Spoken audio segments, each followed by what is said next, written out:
This is the Carty Method Podcast.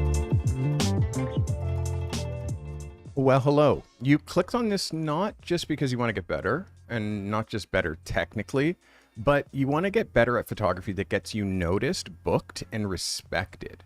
You want to know why your work isn't standing out.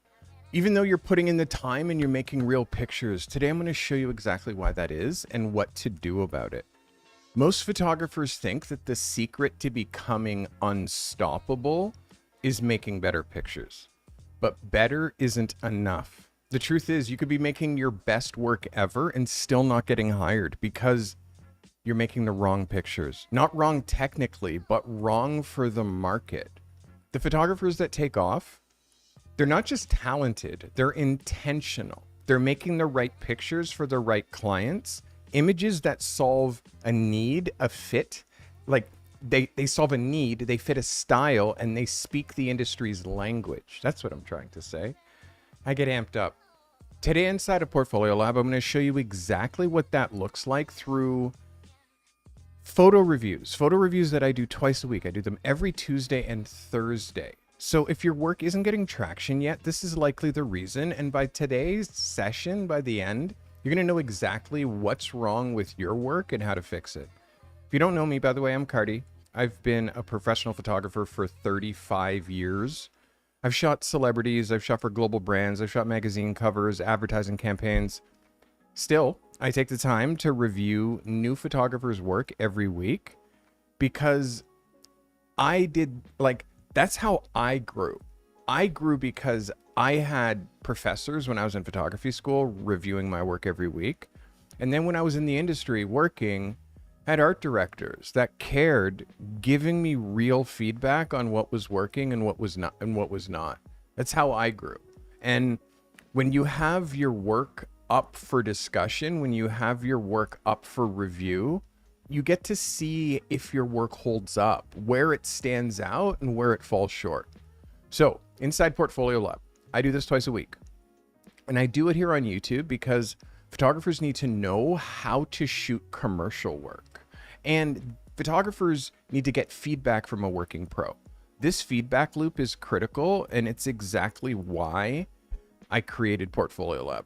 So every Thursday, I go even deeper. We do a Zoom workshop every single Thursday, and we break down one aspect of your packaging triangle, your work, your presentation, and your positioning. Very important. Today, you're going to watch me review a fresh batch of submissions. I do this live. I'm here live. This is why, sometimes we get a little language mistakes. But what's great about these live streams is that you get to learn in real time. So whether or not you've submitted today, I promise you, if you pay attention, if you take notes, and if you apply what you learn, this is going to be one of the most valuable photography lessons you're going to get for free. All right. So it is week 30. And I have, 21 members to look at. I got 21 photos to look at. Very excited about today's episode because we are starting right now. And by the way, if you want to be a part of this thing that we're doing here called Portfolio Lab, all you need to do if you're watching this on a TV is shoot that QR code right now with your phone and sign up. And if you're on the web, just go to thecartymethod.com/portfolio lab and sign up. All right, we are starting with this photographer. This is an indestructible field notes notebook that comes in a vibrant orange. So I placed the notebook in some muddy dirt. The black contrast of the dirt helps make the notebook pop. Sprayed some water on the notebook for some extra texture. Sony A7 IV, Sony 50mm 1.4, ISO 100, f14 at an eighth of a second, 0.8 seconds, so 0.8 of a second. Shot natural light with some scrims. This is Mr. Kyle Gagne. Kyle, let's get it on. Kyle, this is a vibe.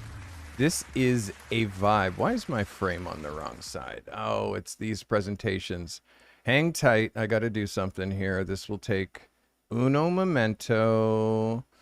Doing this. We're doing this. We're going back here. We're going back here. And we're going here. We're going to show this circle frame. We're going to move this. Oops, that's not it.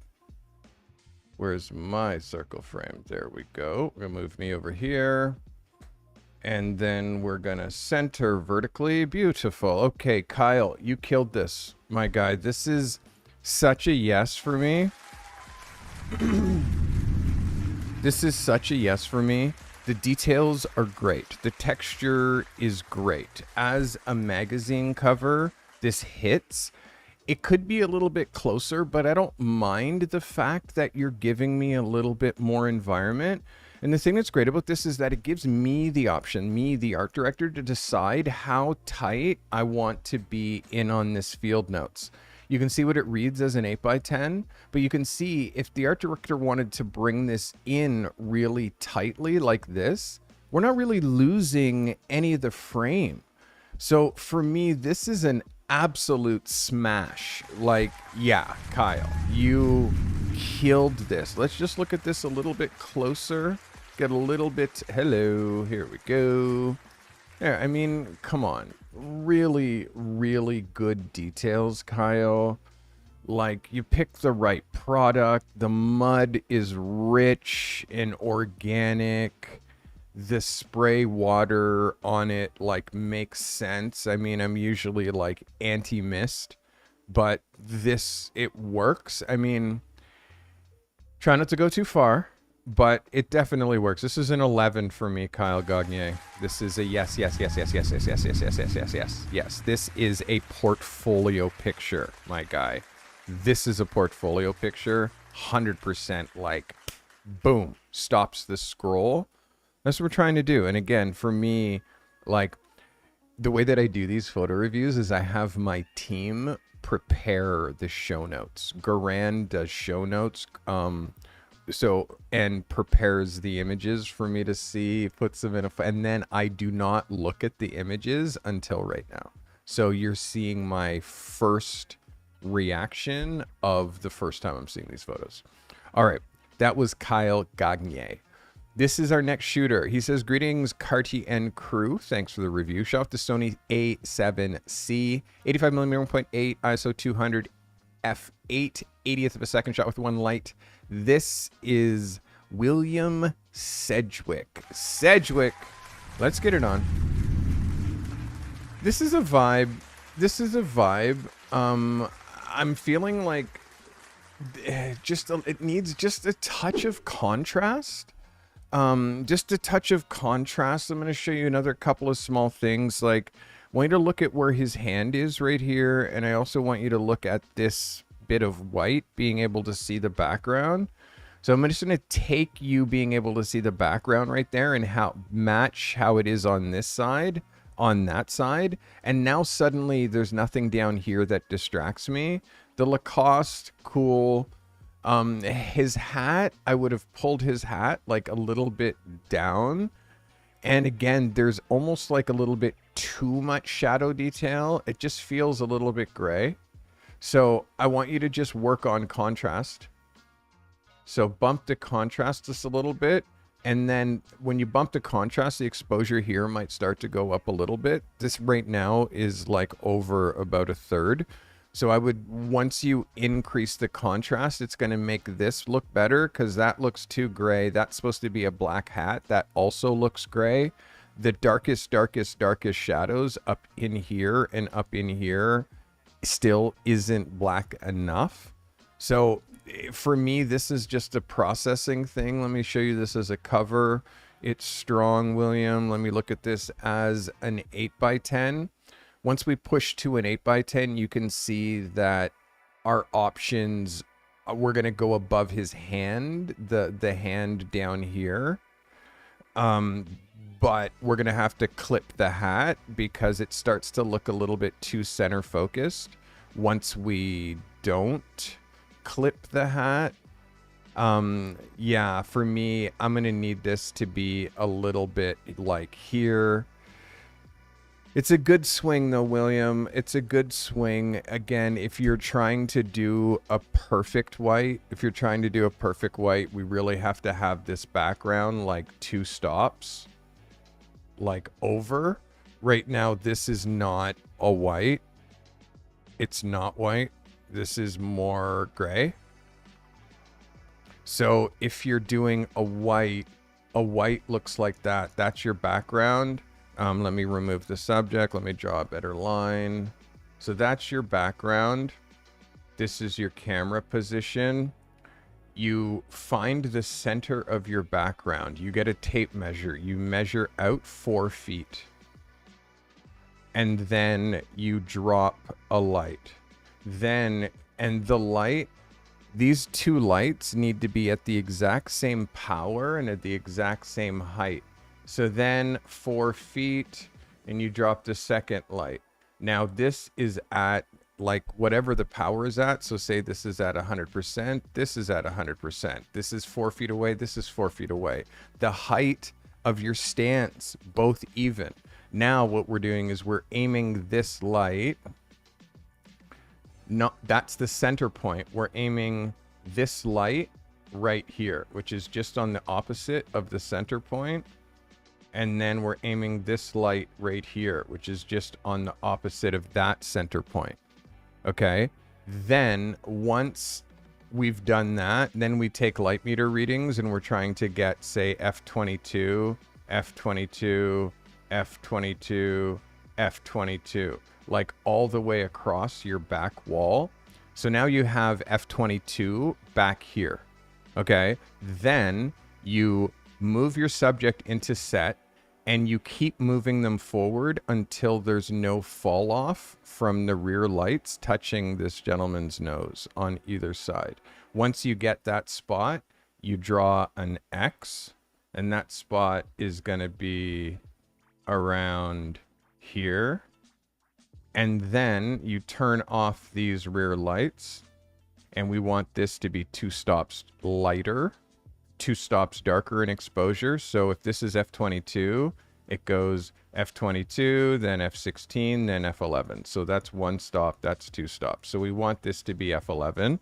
So then we do light meter readings until we get F11 here. Make sure that these rear lights are off. Then we turn all the lights on and we shoot at F11. Also, by the way, you got to put a front light, or you know what I mean? Your front light, you're trying to get F11. That's what I'm trying to say. And then yes, now you're able to get a perfect white. So all of that to say this is a very good swing. You're getting much closer, but you can't do a 1 light white. It's always going to be a 1 light gray. I'm seeing his shadow down here.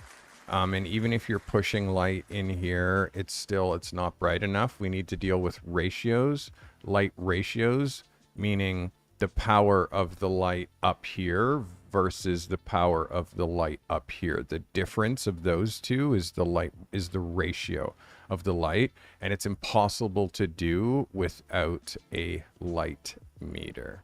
I'm going to be doing some content on exposure. That's in the queue. It's in the queue. This is a really good swing. That is William Sedgwick. William, thanks for submitting. Why am I so jumpy with my words today? All right, that's William Sedgwick. All right, this is Gerard Danso. All right, Mr. Danso. Gerard Danso. No camera, no aperture, no shutter speed, no lens, no anything. It's just a submission. Gerard Danso. Thanks for submitting, Gerard. So there's a vibe here. It's clean. Always when we're shooting men in suits sitting down, you see this wrinkle here. You have to, after he sits down and brings his arms up like that, you have to have him like do this, and you pull his arms down. So you adjust like the length of the suit here. And then you have to go back around here to the bottom of his suit down here and pull this down, which makes this wrinkle go away. So, but Gerard, this is a good shot. Let me look at this as a cover. It's very strong. Exposure on him could go up about maybe 20%. go up about 20%. That's 2/10 of a stop. But I'm proud. This is good. And then let's look at this as an 8x10. As an 8x10, Gerard, this is where like you're just a touch too close. Do you see what I mean? Like it becomes like you're going to clip his shoe or you're going to clip his head in order to go to Instagram. So just lock that in, like how far you're going to have to go back. You lose an inch, and I'm giving you the exact proportions here. When I show you this is the exact proportion from what your camera sees, which is 8x12. This here is 8, and this down here is 12. Okay, but Instagram is 4x5, which is essentially 8x10 proportion.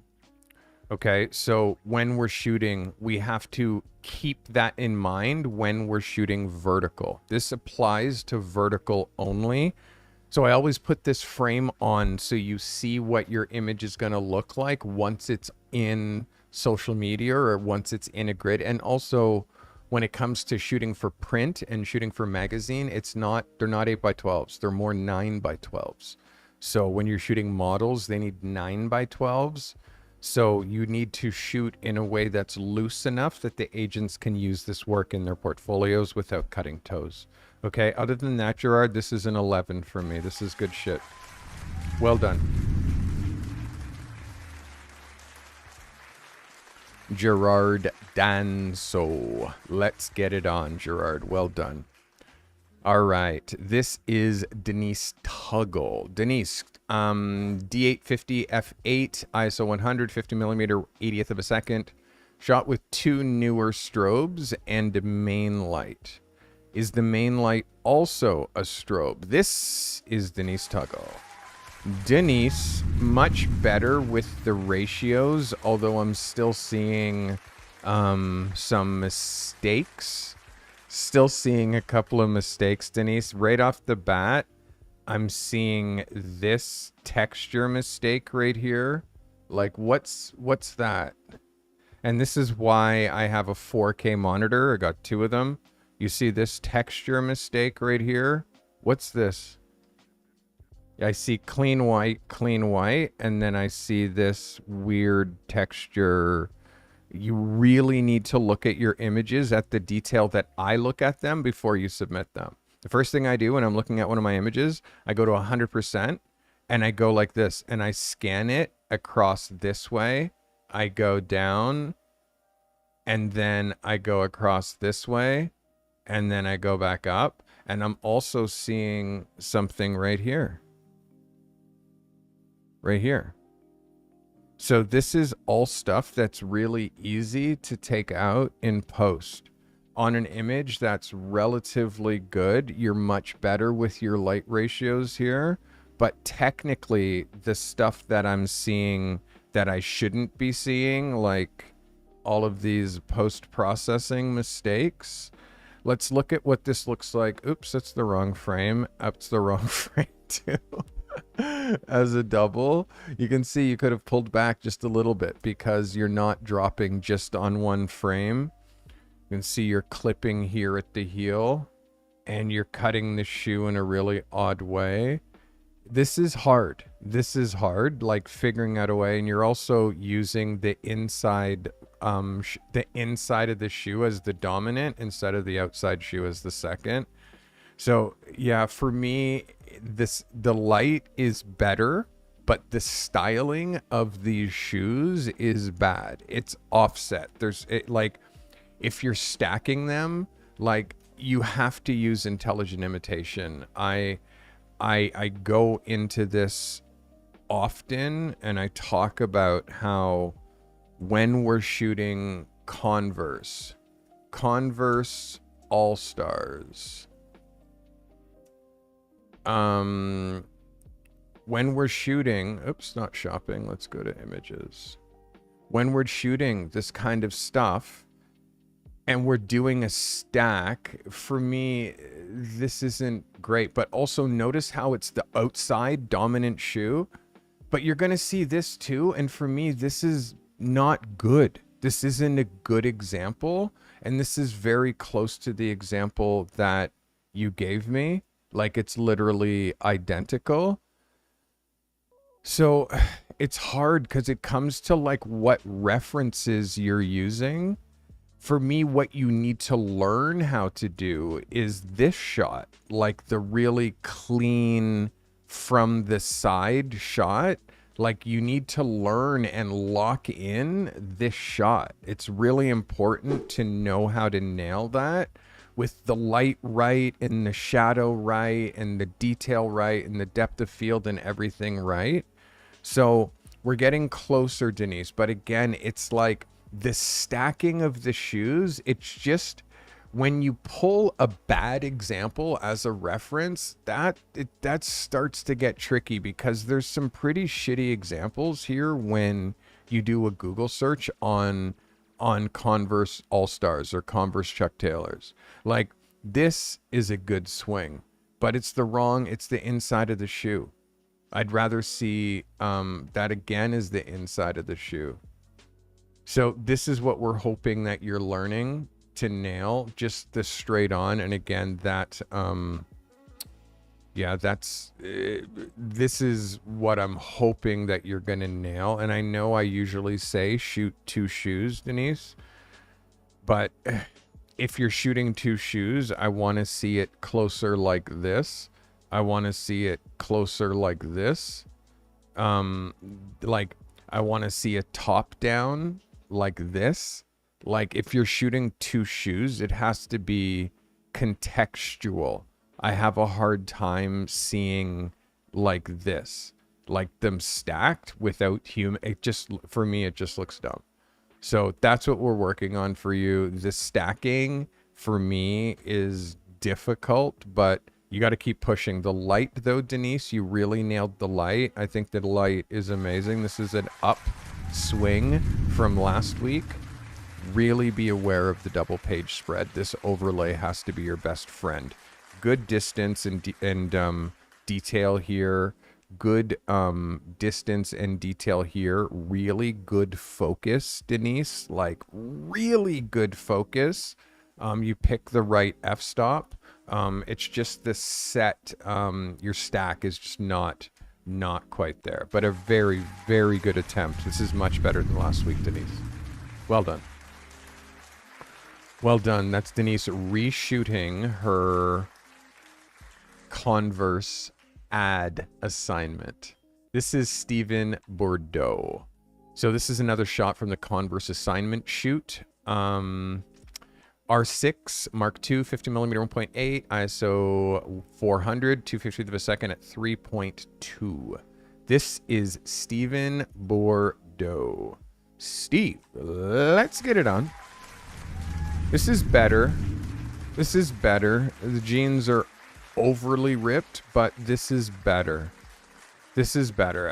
I mean, she's still like the arms are back. Her chest is out, like just a little bit exaggerated. She's biting on the inside of her lip, but she's making eye contact, which is good. You see how she's biting on the inside of her lip here? Like she's doing this. She's doing that because it's like a habit. So that we just have to watch all of these isms that girls have because her face is this way and you're tracking her eyes this way. This is another thing. The nose has to track where the eyes are going. So if you want her eyes looking this way, turn her head so she's looking at you. Because again, eye goo. Like watch here how when I'm looking at that monitor, do you see how you see that line and that vein in my eye? Because my nose is pointing forward, but my eyes are looking that way. That's just not sexy. So the idea is like your eyes and your head track at the same time. You see how much better that looks when my eyes are looking that way and my nose is tracking the same direction that my eyes are tracking? Right here, I'm looking at you. right here. I'm looking here. My nose is tracking where my eyes are tracking. And it's not, once it's that, it just, again, models will not know this. You, as the photographer, have to train the people that you're shooting. Now, when I show you that, look at how this eye is so turned into the inside here. And then where that eye drops, it makes her eyes look like they're not tracking. Now, this eye looks googly, right? She's got a googly eye now because her chin is going that way and she's looking at you this way.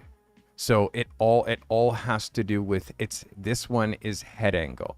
It's head angle. And I know it's a lot to take in, Steve, and don't get discouraged, but look at how her arms are back and that forces her chest out.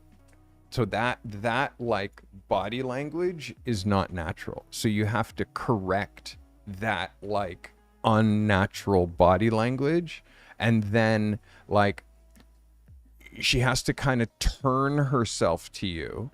She has to turn herself to you and project herself this way because she's projecting out into space. And again, the way that her legs are, it's so sexually charged that like I'm not really sure that this is the right girl.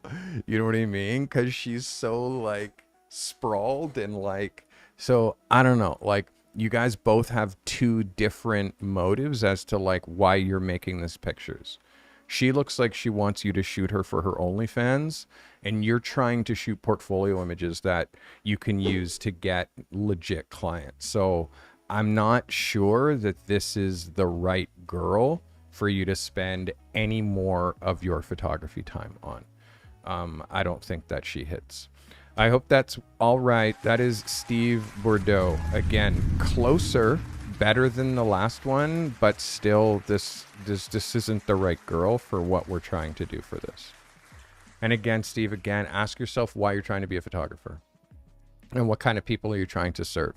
If this is the type of clientele that you're trying to serve, it's kind of like, it's kind of TNA, you know what I mean? And it's like, sex sells, bro, yeah, but if you're gonna do that, be Anna Diaz. Don't be this guy. I see higher value for you, Steve. So just be very wary when it comes to who you think is cool enough to be in front of your camera. Okay, that is Mr. Steve Bordeaux. Steve, thanks for submitting. All right, back at the crack. This is Lincia Taylor. Hope I'm getting close with my portraits. Lincia, this isn't a lifelong journey.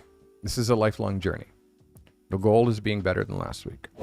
This is a Nikon D610 50mm 1.8 ISO 320 f8 at 1/320th of a second. This is Lincia Taylor. Lincia, thanks for submitting. So body language is very awkward. It's awkward. And I need you to see it as awkward. The way that her hand is holding this chair is very claw-like. Her shoulders are twisted that way, so she's projecting that way. And she's wincing, meaning like she's really trying to hold this body language that she thinks makes her look amazing because somebody once told her that. We have to, like, you as the photographer have to see a person today and pose them in a way that's empowering and flattering without allowing them to say, this is my good side, this is my, like, don't let your subjects control the shoot. For me, this girl is in, like, her hand is literally clutching onto the, like, for me, this is just, yeah, this isn't it for me. And again, it's like, Lincia, I'm not, this isn't a portrait. This is a grad photo. If you want to start shooting portraits, you need to remove all of the propping from the background. You need to remove all of the propping from the background. And I'm seeing you shooting on these shooting walls, and it's like the grad thing and happy 2025 and like all of that is just kitsch. And I'm trying to take you into the level where you're shooting editorial and shooting magazines, and you don't have to shoot this kind of stuff. But this is all that you're showing me. So this is all that I can judge. And my initial reaction is the balloons are tacky. It looks like it's inside a hotel room. The chair is rented. And this girl is uncomfortable, and the shot doesn't have enough contrast. So I'm trying to nudge you into looking at magazines and editorials and lifestyle shoots and trying to recreate that kind of stuff rather than get me to review the stuff that people are paying you to shoot. You know what I mean? Because again, it's a business model, but it's a difficult one. I'm trying to help you think bigger, Lincia, and aim higher. This one for me is a bit of a miss. That is Lincia Taylor. Thanks for submitting. All right. This is Jean-Laurie Beaumont. I dug this color of the shed and how it worked with the subject's outfit. Sony A7 IV, 35mm, ISO 100, f2.8 at 6/40th of a second shot, natural light. This is Jean-Laurie Beaumont. Jean-Laurie, thanks for submitting. I appreciate you. So this is closer. This is closer than what you showed me last week. I want you to look at the headspace and how there's a lot of headspace, like too much headspace. And you're actually including this, which isn't really important. Look at the difference between like that, right? Like that, like it's so much better just like taking that out. But I also want you to see where you're cropping the hands. This hand is cut off. This hand is cut off. So have him put his hands in his pockets, which then frees up his arms a little bit and then makes it so his hands aren't cutting out. Have him cross his arms like this, because then his hands aren't like going out of the frame. Have him put his hands in his back pockets, because then again, his hands aren't going out of the frame. I want you to look at how this works against a masthead. Like when it's a magazine cover and that's on the masthead, like the art director is just going to spend the time and they're just going to retouch that out. That's what they're going to do. But what I'm going to suggest is in this situation, I'm imagining that this wall didn't end right here.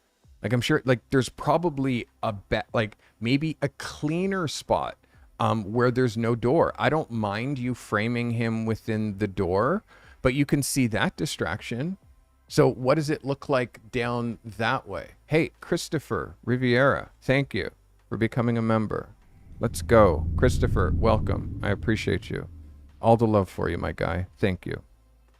Christopher just became a member. Let's go. Member 191. Okay, so this is close. What I want to tell you is what's working. What's working for me here is the light. The light that you grabbed on this guy is, oops, sorry, pretend you didn't see that glitch that just happened. All right, so what's going on here with the light is perfect. Like I'm loving this exposure and this just little bit of kick. Good focus, great expression, great hint of a tattoo, Blue Jay love. Like the light on him is great. I just want you to see this picture in different ways. Like what if this picture was a double page spread, right? And what if now you framed it in such a way that it worked, and I can't move it, like sorry, without like revealing the next picture, but you can see like there's multiple ways that you can compose this. I know you shot it as a vertical, but I mean, you shot it as a vertical, but I just, when you're shooting in an editorial fashion, like that is our role, to find the best location and shoot it in the best, most effective way. You're skimming, and skimming means the location has leading lines going that way rather than you shooting directly straight against the wall where all the lines would be straight. So you see that, like, so these are like small things, like you're shooting him this way rather than shooting him that way, perpendicular to the wall, which forces all your lines to be straight. I want you to be thinking very much about where your pictures get to be used, where your pictures will be used, and who, like art directors, designers, like, and layout and text and how this photo works with text. For me, when you really think about it that way, there's too many things that are busy in this background that distract you, especially the leading lines. So, Jean, you're close. This is better than last week, but you have to keep shooting. You have to be voracious about it. And you have to know what the most important part of your picture is. In this case, I'm going to break your brain and I'm going to show you this frame. And then I'm going to punch way down on this frame, just like this. I'm going to take everything out, even the blue. And I'm just going to focus in like that. So I know that that seems radical, but like, I want you to be thinking of now that, look how non-distracting that is. You just see him and you're not seeing all the other elements that you're trying to include in your photo. Super important to make your subject the hero. This is a really good swing though. I'm not hating. I'm trying to say yes but I want you to watch, like, when you look at an editorial photographer like me and see the way that I use my backgrounds, they're very non-distracting. They're very, like, that's one of my pillars, is I shoot non-distracting backgrounds that are very text friendly. So that's something that I want you to think about, is how can you remove distractions from your background so your viewer just sees the most important thing in the picture without having to compete with anything else. It's just the most important element of the photo. Like, that's what I'm trying to push forward. That's what editorial photography is. It's like removing all like fluff and bringing you just down to the core. That's what I'm trying to teach. So when we look back at your photo, that's what I want you to think of. Like, is this too distracting? Whenever you're looking at your own photography, I think that that'll help you greatly. This is Jean-Laurie Beaumont. Thank you for submitting. This is a good swing. Really good light. Good swing, my guy. Thanks for submitting. All right, over there. All right. Jean-Laurie Beaumont. Let's get it on. This is Marcus Malinsky. I did this for an executive job application. I shot in studio with my favorite light. Z8, 85mm 1.2, ISO 64, 1/200th of a second at f2. Calligraphy, you're jumping all over the place. You're freaking me out. Stop. ISO 64, f2.5, 1/200th of a second. This is Marcus Malinsky. Marcus, let's see what you got for me. Appreciate you, Marcus. Marcus, this is a vibe. I mean, I know that this is your favorite lighting setup, but I want you to know it feels a little dated. It feels a little dated with the textured like muslin background and the blue light. Like, the whole idea about shooting corporate headshots is we're trying to always push them into the modern. We're trying to push them. And if this is your favorite lighting setup, and if you've been doing it for it's like time to flip your script. Time to flip your script. That's what my suggestion is. Time to flip your script. It's a technically great shot. And yes, the blue makes his eyes come out and blah, blah, blah. But understand that when he's doing this with the fake, I'm adjusting my cufflink, it looks fake and pretentious. So we kind of have to try to curb the executives that we're shooting to making them look like smart and approachable. And I feel like this guy just, it makes him look too slick. And that on top of the blue like gel light, like for me, this is it. Like, again, it's a technically like very competent picture, but I just feel like this style is dated. And I feel like what the executives that I talked to today, they're looking to look more approachable, more friendly, more likable. So it's not as much like gelled lighting as it is realistic lighting, and it's not as much like muslin background as it is like him in his office, like sitting on his desk, like with his arms crossed or his sport jacket off and his like his cuffs rolled up because he's like ready to get to work. Like, there's a different approach. And what I want you to be thinking when you're shooting future corporate portraits is that you are not just putting your favorite light, I'm going to use your words, onto your subject. You're looking at Forbes, you're looking at like New York Times, you're looking at Wired, you're looking at Fast Company, and you're seeing how executives are being photographed and how founders and like the head of startups are being shot now in 2025. And then start curbing your style into what's getting published in the world's biggest business magazines today. Start shooting that, and then like your portraits are going to look like way not only better but more right now. Because for me, this one, it just feels dated. Although he's wearing a modern suit, the idea is dated. So again, I'm hoping that this doesn't discourage you, but I'm trying to push you. I'm trying to push you into the new.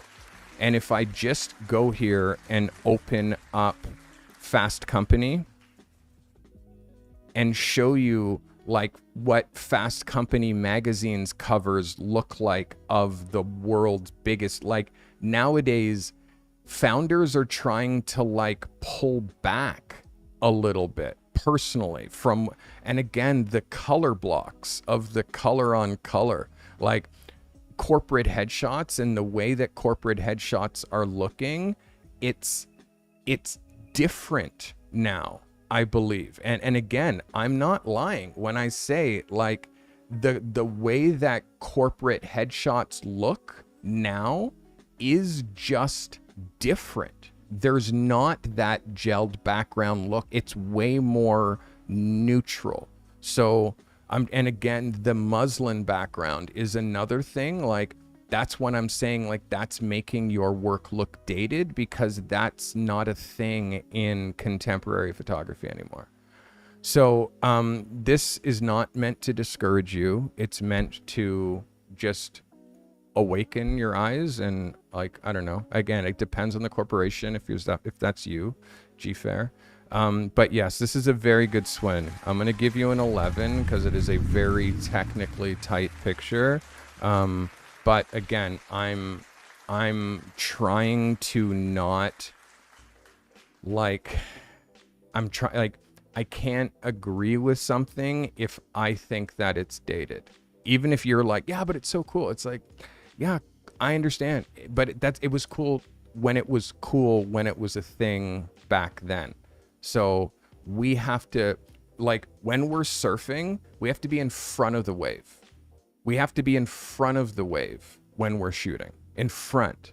Like, once the wave is past us and we're doing something that wave that is past us did, like, now we're behind.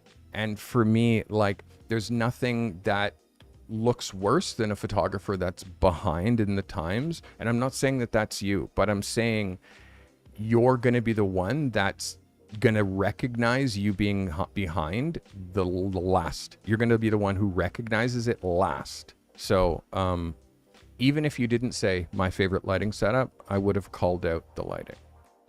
All right. This is, thank you. Sorry, let's see. Marcus Molinsky. There you go, Marcus. I forgot your name. Thanks for submitting, Marcus. All right. This is Alexander Klasnia. Sony A7 II with a Minolta 100mm macro. F6, 250 to the second, ISO 100. This is Alexander Klasnia. Alexander, thanks for submitting. So, a technically cool shot. I'm trying to figure out, let me just see if this is a horizontal or a vertical. It's neither. It's a square. It's a 10 by 8.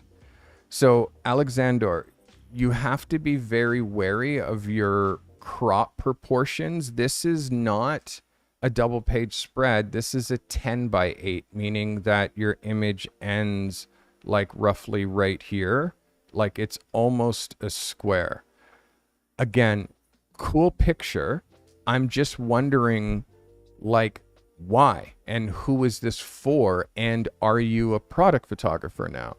Like, I've seen from you cityscapes, landscapes, portraits, and now this is products. So I'm asking you, who will hire you to make that photo? Who? That's the question always. Who's going to hire you to make this photo, Alexander? And again, if you're trying to be a photographer, you have to be a sharpened spear. Okay? Which is, I'm known for that. My sharpened spear is editorial portraits. And because that is all I do, I am a sharpened spear on editorial portraits. And in fact, you don't even need to know my name. All you need to do at home right now in Google, type in editorial portraits Toronto. Type that in. You're going to see Steve Carty photographer first. Like, because I'm a sharpened spear with one thing, because that's all I shoot. I shoot people in an editorial portrait style, and so often for magazines. So when you do this today because you think someone might want that, and you do that tomorrow because you think someone might want that, like, you're just trying to serve everybody. And when you try to please everybody, you end up pleasing nobody. And Alex, like, just to go a little bit further, I'm going to show you your website. Like, this is your website. So when, like, it's when I look at this is what you're showing. Okay. And for me, the architectural photography, there's viability if you just shot that. But you're also doing historical building, okay? But then you're also doing interiors, but they're not amazing. And you're also doing drone shots, and then you're also doing urban decay, and then now and then today you sent me this. So you have to understand my confusion when it comes to what you're trying to do with photography, because again, I can review this shot and I'm going to say, cool. But that it's like, doesn't help you. Like, and I'm trying to explain, like, you have to ask yourself, who's going to hire me to shoot camera bodies when you can just use AI, or like you can find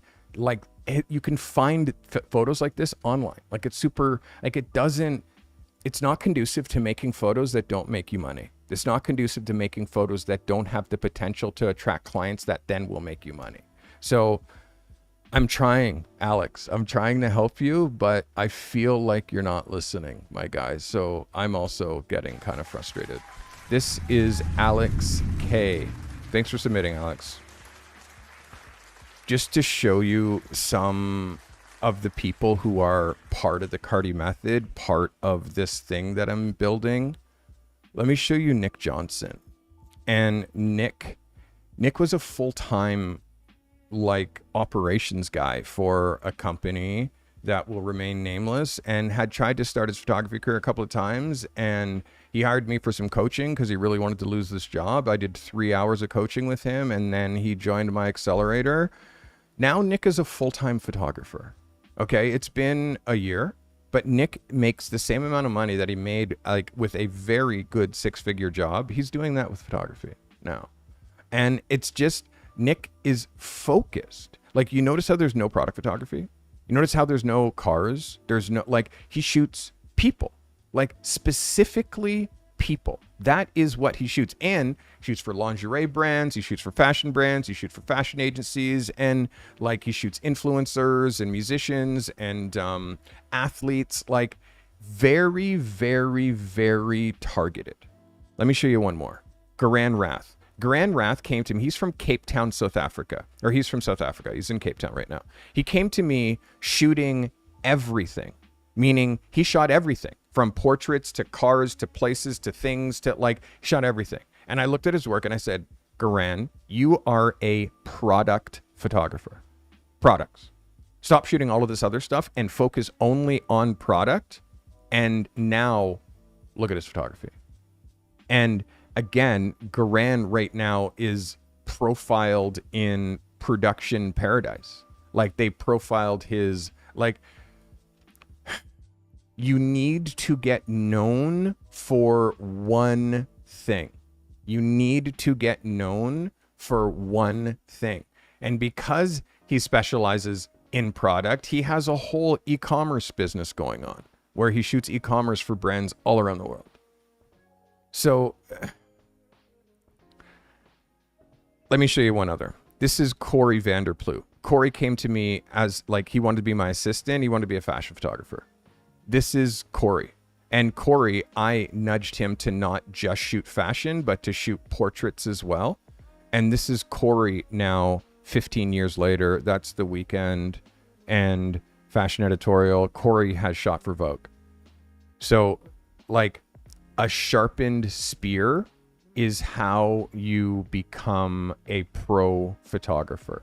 Like, by getting known for not only what you shoot, but the way that you do it. And it's impossible to do that if you're shooting people, places, things randomly with no direction. It just doesn't happen.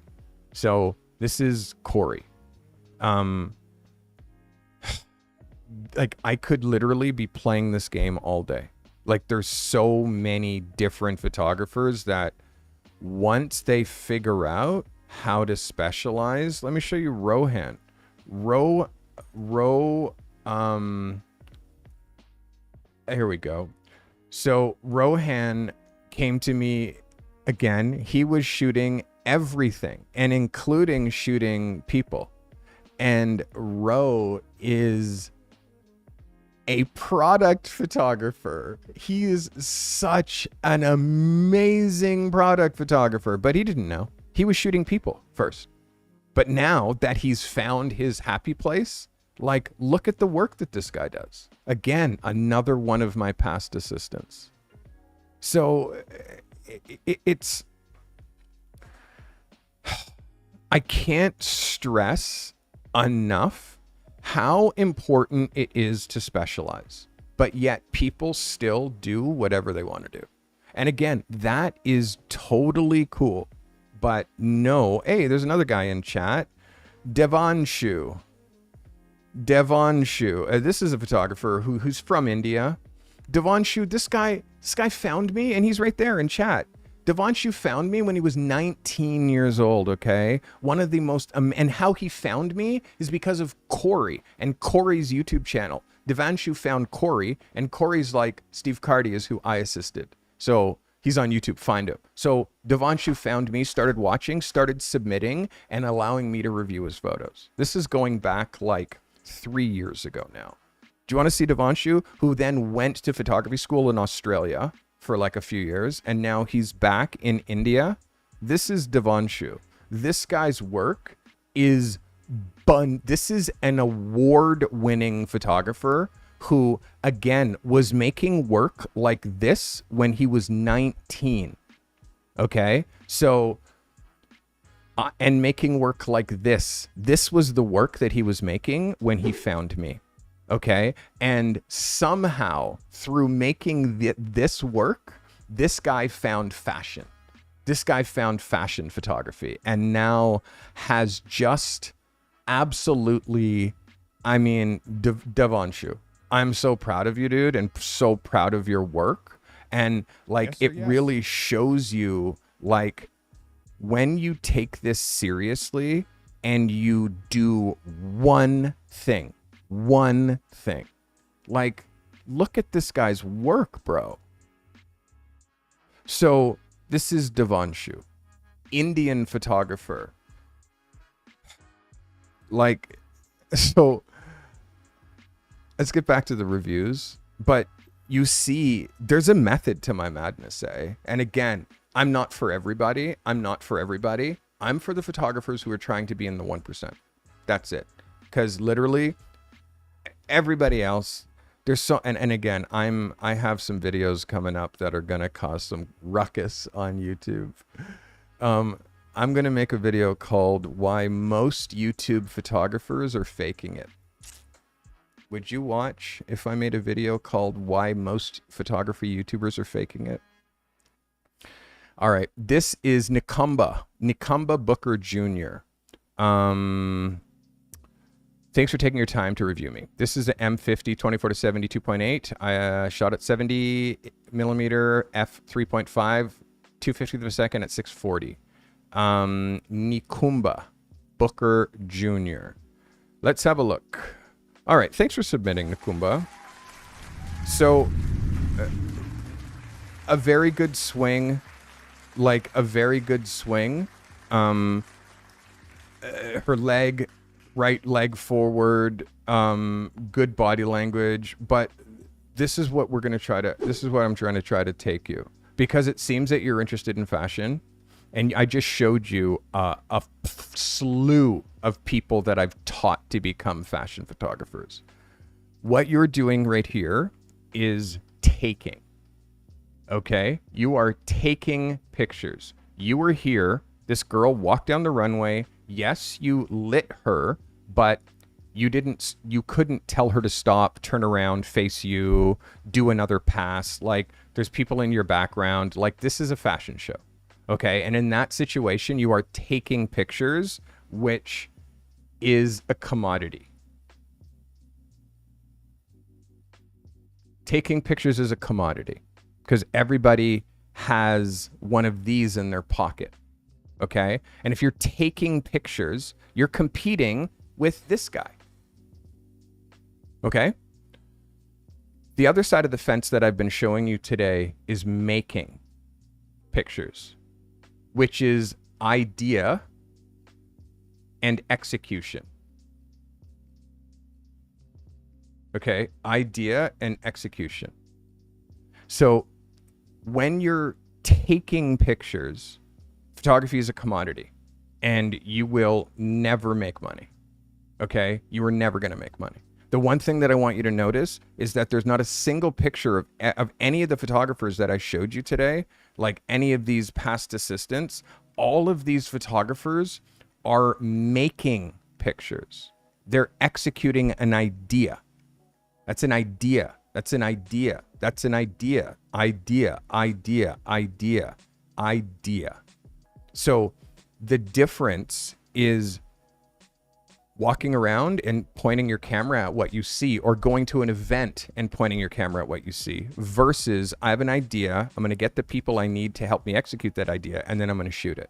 So the difference is everybody else is trying to take pictures, and the top people who actually get work as a photographer making pictures. So I don't want you to discourage you, because again, we all start from taking pictures. That's level one. Level one is taking pictures of what's in front of you. That's level one. Level two is executing ideas for yourself. I'm not going to write this because my write's too slow. Level two is executing ideas for yourself. And then level three is executing ideas for other people. So we all go through this stage, but when you're starting, people think that they have to start here, but you actually can start at level 2. Just go straight to executing ideas for yourself. What I would do is, after the fashion show, go talk to this girl, get her Instagram, and then you and her go out on location and take pictures like this. That's why you go to a fashion show. Not to shoot it, but to meet models so you can then shoot them after. Okay? This is a very good swing for your first attempt. Obviously, it's not quite centered. You're going to want her like in here. You're going to want to be shooting her that way at the end of the runway because it shows the outfit the most. It, like, when you're shooting runway, it's all about placement, and the runway looks like this. Hey, DJ, thanks for subscribing. The runway looks like this, and there's chairs down this side and there's chairs down this side. Photographers stand here, right? If you're shooting pictures anywhere from the side, you are a participant, just like these people. Only photographers who get that angle are hired photographers. So that's another thing to think. If you look at fashion show runway shots, Vogue fashion runway. If you look at runway shots, look at where runway shots are shot from. Every shot, like when it's shot from the side, you are like this, you are a participant. You were just watching the show and you got that. The shot that you're wanting to get is that shot, the straight down shot. So participant watching the show and photographer hired to shoot the show. Photographer hired to shoot the show. So that's the difference when it comes to runway. It's that perspective. And again, perfectly where the legs are placed. Like if you're trying to go and do runway photography, like you can do it. It's just like, know that there's people who've built their entire lives to get that end of runway placement. And these are the only pictures that people use. So that is just advice to try to help you go from here, if this is what you're trying to shoot, to here. It's all placement. So again, smarter, faster to execute your own ideas rather than taking pictures. But this is a good swing for your first submission. Thanks for being here. All right. Again, it's like, it's hard because there's nobody on YouTube like me. There's nobody on YouTube who is talking to photographers the way that I am. So for some, it comes off as like, oh my God, who's this guy thinking? But at the same time, it's like, I don't need you to like me. I'm doing already what you're trying to do. And I don't want that to sound arrogant. It's just like, I just want to tell the truth. And the truth sometimes is offensive, but for the people and my track record of teaching hundreds of photographers to be pros, like those guys and girls listened and they're working pros. So again, and again, by the way, I was harder with them because they were in person. So this is Natalie Bennett. Oh, by the way, for me, when I was in photography school, I had critiques when I was in Ryerson, which is a very elite school here. 2,500 people applied, 75 people got in. Only 3 of us, me, Bryce, and Alberstadt, are photographers now. 3 out of the 2,500 who tried to get in. So, and I dropped out. I didn't even graduate. So understand, like, this is a hard hustle. And just knowing that, like, even people who say that they want to be pro photographers, like a lot of people just don't have what it takes. And it's okay. I'd rather learn that I don't have what it takes early rather than late. But for those people who, like, they're doing this no matter what, like, those are the people who find me and they start getting the right information, even if that right information is hard to hear. It's like, if you really want to be a doctor, you kind of got to go to medical school. And being a photographer, I'm not saying it's as complicated as being a doctor, but it is differently complicated running a photography business. Only 20% of it is the act of making photos. So if that's all that you're good at and you don't know that other 80%, which is running a business, running a photography business, running a creative business, promoting yourself, social, all of that stuff, if you don't know that stuff, You're not going to make it. It's just simple. That's why I built the Carty method, to teach people that other 80% while at the same time helping them with that 20% so it's up to industry standard, because that's the only way that you're ever going to have a chance. All right, this is Natalie Bennett. So Natalie Bennett said, last week I had a model session, photo session with the model in studio, was considering adding this to my portfolio, shot with the EOS R6 Mark II with a 135 ISO 320, with a I said 135 lens, shot at 2.8. That 135 is an f2. You're shooting at 2.8, which is okay. At 1/60th of a second, this is Natalie Bennett. Natalie, let's get it on. Natalie, you're getting closer, miss. You're getting closer. Let's look at this as a double. So you can see, for me, this is a vertical picture that you're shooting horizontally that you don't need to shoot horizontally. Okay, so you can see here, like, only this much of his foot is coming across that second page. It's gonna be bothersome to the art director, because it's gonna cut his ankle here, push his foot in here, and then this leg's not gonna look proportioned. You see how this foot is up on this side? Make this foot go up on that side and have his arm lean on both. He's leaning against something. I'm wondering why this block is behind him. It doesn't need to be there at all. And in fact, it's kind of beat up, Natalie. It's kind of beat up. And you have this guy with a perfect white shirt, perfect tattoos, perfect little Gucci slippers. Why? He doesn't need to be leaning up against this. He's actually propping himself up. But what you're showing is like too much, like, that's beat up, this corner's beat up, this side's not painted. This is like, I'm seeing this, and it's not a necessary prop. It's just there to be there.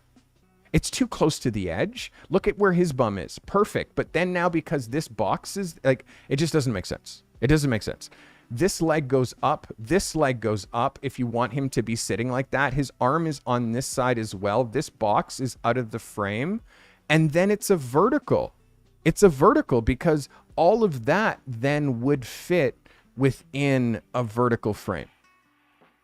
Do you know what I mean? All of that would fit within a vertical frame, and it doesn't need to go across 2 pages. So all you're doing now is just using half your sensor. You're just using this half of your sensor, and it just ignoring this entire, like, turn the camera vertical and use the entire sensor to get that picture. So Natalie, a couple of very, very silly mistakes. I think that this prop is very unnecessary. Like, I want to stress it, because if you're not asking yourself, why is that there? Why? If you're not asking yourself, then there's no reason to put it there. You have a clean set, clean shirt, clean this, clean shoes, clean guy. Why junk it up with a prop behind him? It doesn't make any sense. So, and then horizontal or vert. Like, if you're going to shoot horizontal, why? Why? And if you're going to shoot vert, why? Well, the reason you shoot vert is because it takes up the most room on social media. Like, when you actually post a vertical to Instagram versus posting a horizontal, like, this is what a horizontal looks like on Instagram, right? So you can see this horizontal, it takes up like just a slice across the center of the frame. But then look at how much space a vertical takes. Like, you see the difference between a horizontal picture on Instagram and a vertical picture? Like, real estate wise, what looks better? So this is why I always suggest, like, vertical when you're shooting. And also, magazine covers are vertical. Like, it only works to shoot horizontal when it's going to be a double page spread and when you're shooting a composition that works across 2 pages. So this is close, Natalie. Again, you get better every week, but it's the silly mistakes that I'm trying to cure you of. Please don't unnecessarily prop. That's a lesson for everybody. And you guys at home, would you have put that box on that set or no? Yes? No? Just ask yourself, taking a little poll. Hey, we got 75 people watching us. Let's get it on. Let's get it on. Thank you for being here. By the way, if you've never seen me, Treat everybody like a superstar. Famous people less like a superstar. I treat famous people like real people. I started as a photographer, I would say professionally, when I was 20. My brother's a fine art painter, heavy influence on me, and I couldn't paint, so when I discovered the camera, it was really easy for me to express myself creatively. Everybody's in the business of glorifying celebrities, so capturing them, it's already glorifying them by photographing them. So if I can get them a little bit more understated, I feel like it brings up the real. In 1997, I shot Tom York from Radiohead, most important picture of my career. In 2001, I shot Pharrell Williams for Peace magazine. Again, very important picture. Colin Firth, a week before he won his Oscar, career moving pictures where that picture propels a whole new wave of clients, a whole new wave of people looking at my work. I think pivotal career-changing pictures are more important than favorite pictures, because they're all my favorite.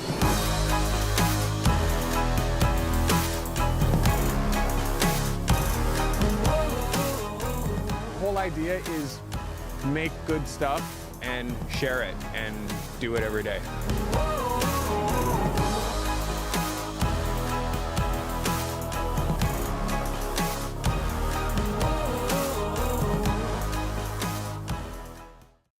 all right, just so you guys know, we're starting the next round of my professional photographer's accelerator. I do this 3 times a year. I have a great group of people in my accelerator currently, but we run every 4 months. So the next round starts September the 28th. If you're interested in being in this thing that I call the Carty method, the accelerator is the top of the heap, meaning you're in my accelerator, you get the most support, you get my system, you get my team, you get me. Like, it's just the best thing that I've ever created. Many of the shooters that I showed you today are in my accelerator. Yeah, it starts June 20, it starts September. Blah, blah, blah. It starts September 22nd, 28th. And all I need you to do is go to thecartymethod.com/accelerator and put yourself on the wait list, because I have a special little info session coming up. It's called the 18-week camera to cash flow challenge. This is what this next accelerator is called, because that's what it is. It really is like I help you turn your camera into money on autopilot, but you need to learn how to do it. It's kind of a system. So, and again, it's everybody here who I've showed you is kind of in that right now. So my accelerator starts September 28th. Get yourself on the waiting list. Go to thecartymethod.com and put yourself on there. All right. Yeah, Doyle Daniels is in my accelerator. Stevie B, you know who you are. Steve Bordeaux, I want you in there next round. We're in Sadiqa Francis country now. This is Sadiqa Francis. This photo was inspired by a previous Converse ad. Shot with the Rebel T3i with a Tamron 18-200. Sadiqa, we need to get you another lens, because that lens is not going to be fun for you. I already know what I'm going to see. That's how much I know about photography and gear. ISO 100 to 30th of a second at f4.5. You're shooting at 50 millimeter. Today, Sadiqa, even before I look at this image, today, go on here. This is what you're going to do. You're going to go here to my gear list. Here. You're going to go to my gear list, and you are going to get yourself a 50 millimeter lens. Okay, gear list. Blind today. You're going to go to my gear list, and you are going to get yourself a 50 millimeter lens. This 50 is not for your camera body. This is a 50 for a mirrorless camera, but look for a 50 millimeter EF. This is the one that you need. Not RF, but you need EF. You need this lens right here. It's $169. Buy that, please, for yourself today. It's a 1.8. That will change your life. You are shooting with a 3.5 to 5.6.5. I think it's probably a 4.5. So shoot with, this will change your life. I promise you, and it'll change your photography. It'll make it much, much, much better. And obviously, you're going to need to... you're going to need to upgrade.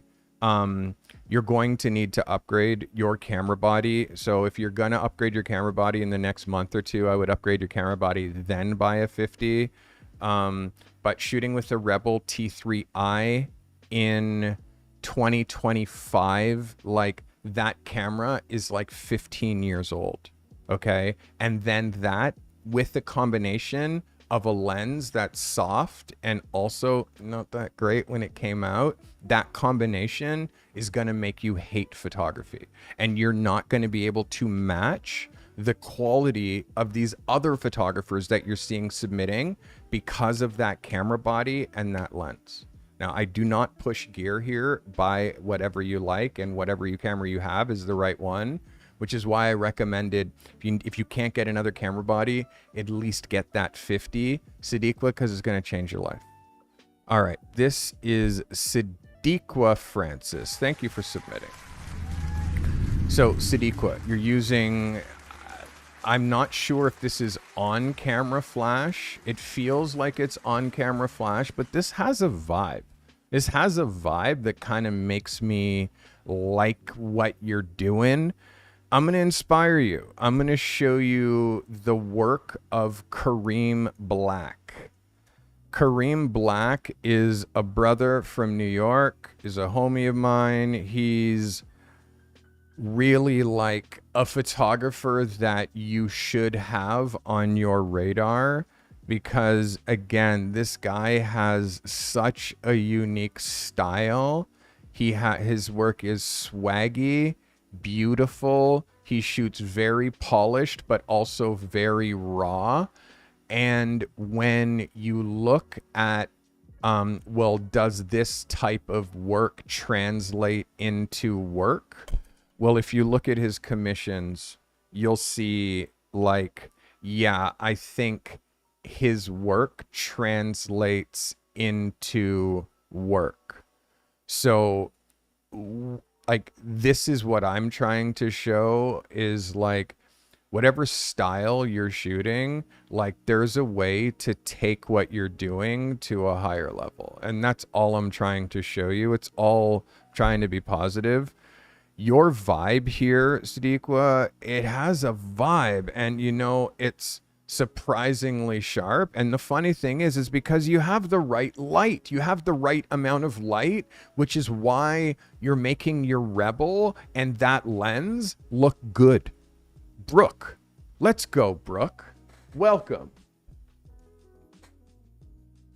Brooke just became a member 192. Let's go, Brooke. So you, girl, who I am now, Sadiqa, if you got good gear, holy shit, I'm afraid of you. Because what you just shot of this Converse, like this, yo, this is good. And one of my favorite shots of the fucking day. Excuse my French, but yes, it's center focused. Yes, like, yes, it should, the shoe should be diagonal. And yes, you should, you know, push the Converse logo a little bit off the gutter. But just like the idea and the disheveledness, but like, this is like, I have an assignment for you guys. It's called strategic imperfection. Strategic, like this is strategic imperfection. Listen, this girl, Sadiqa, you just murdered this girl. Like, again, like, yes, there's mistakes, but the style and the swagginess of this picture trump your mistakes 10 to 1. 10 to 1, you're going to be an assassin. Seriously, Sadiqa, send me an email, man. Like, this is an 11, okay? That's an 11 out of 10. You get the smoke. Hell yeah. That's fucking go. Like, this brings me joy, man, because, like, and again, I've seen one of your images, okay? I've seen one. I need to see what your niche is and help you, like, hone yourself into a photographer. Help hone you into a photographer. Like, this brings me joy. That is a banger. Banger. And again, it's like, I know better than to have expectations, but I just know sometimes people are setting themselves up to fail. But this proves to me, like, it does not matter what camera you have. If you use light and you, like, care a little bit about light, good light can make any camera look amazing. Bad light can make the best cameras look like worse than an iPhone. So it's all about light. And Sadiqa, you killed it. All right. So I encourage you, by the way, we're down to like our last, 8 or 9 photos, 10 or so. I encourage you to join Portfolio Lab. Again, I'm going to remind you, there's nobody doing what I'm doing here on YouTube. There's nobody doing here what I'm doing on YouTube. And sadly, there's not a lot of 35-year pros that are stopping, like, or at least for me, I'm still very full-time. It's just the kind of work that I accept now. I don't have to seek work. Like, I say, yes, I'll shoot that. No, I'm not shooting that. Ooh, I'll shoot that. Like, it's kind of like that. And like how I built the Carty method, I did a job that was like $54,000 for 4 days shooting. So 4 days stills and video. So that project made it so I didn't have to work for like half a year. And during that time, I built the Carty method. And then shit got really busy again. So now I have a team of 8 people who help me run this thing. Specifically, Garan Rath, who is my operations manager, one of my coaches, and Nick Johnson, who again helps with operations management, community management, and he's one of my coaches as well. Like, meaning he coaches for me. All right. Next shooter is David Holmes. This is one of the doctors I work with. They're launching a new clinic. 5D Mark III, 50 millimeter 1.8, ISO 100, f5, at 200th of a second, shot with a single Godox. This is David Holmes. David, this is applied photography. This is applied photography. This is what I've been begging you to do. This, yes. Watch this. Yes, David. Yes. Watch me say it again. Fuck yes. Watch me say it again. Yes, yes, yes, yes, yes. Yes. Yes. Upgrade to which body? You're saying, BK. That is a hard question. Let me answer that after I review my boy's photo here. So, David, this is a cover. This is an incredible, likable, friendly, approachable picture of a guy who probably doesn't love to have his picture taken. You made this guy look likable. You made him look approachable. And I fucking told you, my guy, David, I told you that you had this in you. I told you. And like, the sensibility of it, everything is just right. Your composition is right. I want you to watch the distance here. That's a good, like, centimeter. Look at the distance here. That's a little claustrophobic. He's centered here, but it's because his shoulders aren't squared up. Like, just help him and adjust him, so his shoulders are squared up. So he's pushed this way just a little bit. This hits though. This hits. Your focus is good. Let's just look at this way. Your focus is good. His teeth look shiny as all F. Like, yes, bro, this is a hit. Oops, you didn't see that. Pretend you didn't see that. You didn't see that. You didn't see that? This is a hit, my guy. Absolutely, absolutely, absolutely yes. This is a yes. Yes, yes, yes, yes. We're giving you an 11 for that, David Holmes. David, in my accelerator program. David, I'm proud of you. Like, this is what I've been wanting from you for a while. This, I want now more. More. And this is an image that you can repeat. This is an idea that you can repeat. I want you to rinse and repeat this until you have like enough doctors, chiropractors that you can now start going to other doctors and chiropractors and clinics and start getting some real paper. This is smart. Good for you. This is David Holmes, everybody. Well done.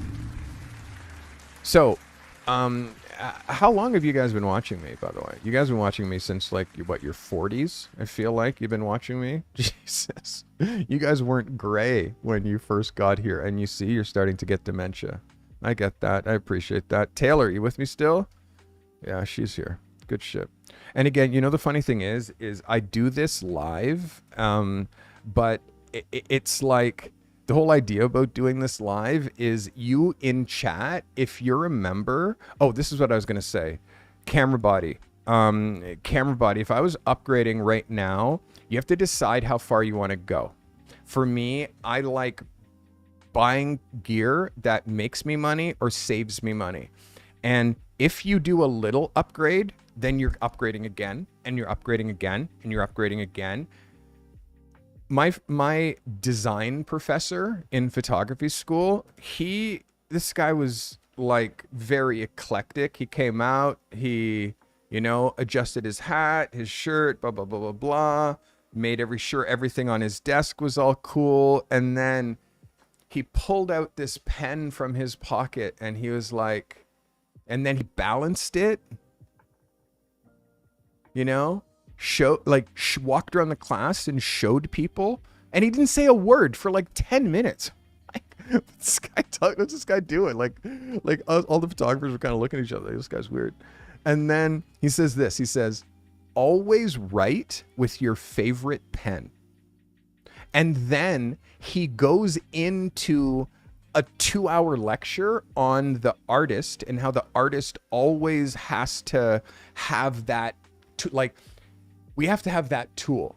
Oh my God, if once I have this camera, oh, then I can really make pictures. Like, oh my God, once I have this lens, then, oh, I can, we always are striving for this thing that once we have it, we feel like, okay, then now we can make photos. So what he said was, whatever that thing is that you want, he's like, put a picture of it on your mirror. This was before the internet. Like, cut a picture, put it on your mirror. Now I'll say, whatever that thing is that you want, put it as your screensaver on your phone, on your computer desktop. It should be there too, on your iPad. Like, every time you open up a piece, it should show you that thing that you want. So I did that with my Hasselblad.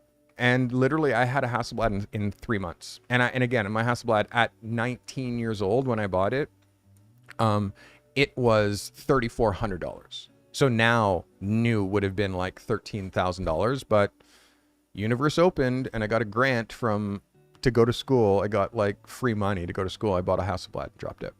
So you always have to, we strive, right? So if I was buying a camera today and I was coming from like that Rebel, I would buy an R5, a used R5 that you would get for like between $2,000 and $3,000, a used R5, which is the camera I shoot with. It's like future proof. Right. And I got this camera the month that it came out. So it came out in, like, I don't remember. Someone's gonna have to look up that, but I got this the month that it came out. And the R5 with a grip, the bill for the R5, an extra battery and the grip was $7,800. That's how much I spent at the store. This camera has made me a better photographer. And again, cameras don't take pictures. I swear to God, they just sit there when I'm not using it. It's a paperweight. Like but when I am shooting, the eye tracking and the tech in a mirrorless camera, this is 45 megapixels and it shoots 8K raw uncompressed video. It shoots on CF Express cards because the files are so big. It shoots on these like aluminum CF cards. It also shoots to SD cards. I have dual card slots. So when I'm shooting to 2 cards, so there can't be any failure. Like this kind of a camera is like I do $50,000 jobs on this camera because I trust it. Like now, I wouldn't recommend a camera that say you can't grow with, because this camera here is a Canon R50. But the thing about the Canon R50 is it doesn't have a real hot shoe. It's a cold shoe. So when you put like a trigger on here, it doesn't fire unless you buy this extra attachment that turns this into an actual like camera that you can use in studio. So the R50, it's crop sensor, entry level, but that's the only issue is like when you're wanting to use it in the studio, it limits you. So if you're going to buy a camera, I would aim high and buy the camera that now that you have that camera, now you can just focus on getting lenses and not stress. So like now that you have that, and if you can afford it, you buy the Mark II, which is the new version. So this is the R5. And again, I recommend it. If you want to shoot Sony, there's the A7 series. Sony is my second choice.